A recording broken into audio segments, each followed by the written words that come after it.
Mga sospek sang rentangay nga nagbaligya sang kinawatan nga salakyan sa isa ka polis na kuhaan sang CCTV footage. National Bureau of Investigation ginatutukan na ang kaso.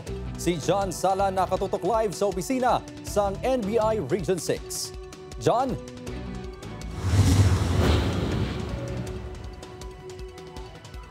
Kim, ginapadalman na sa karon sang National Bureau of Investigation 6 ang kaso sang rentangay diri sa Iloilo City.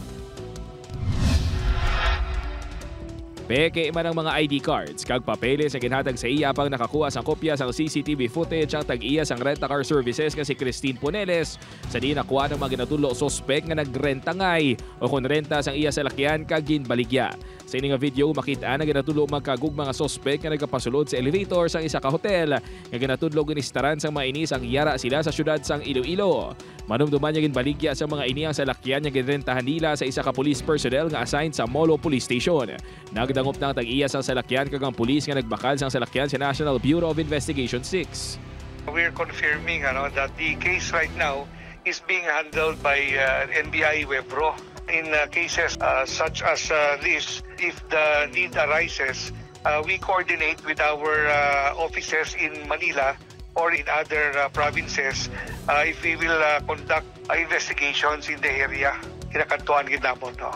Dugang pa ni Mercader, madamo naman ang makasubong nga kasong ginadangop sa NBI 6 sa diin pareho ang modus nga mga tagaluwas sang rehiyon ang sospek. Gani panumdum sang otoridad sa publiko. Mga tao naman nga magbakal sa mga second-hand vehicles, they should exert due diligence.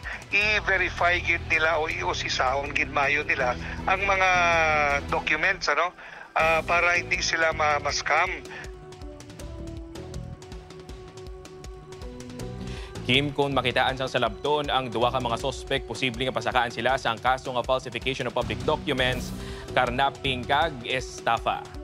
Kim. Madamong gid nga salamat, John Sala.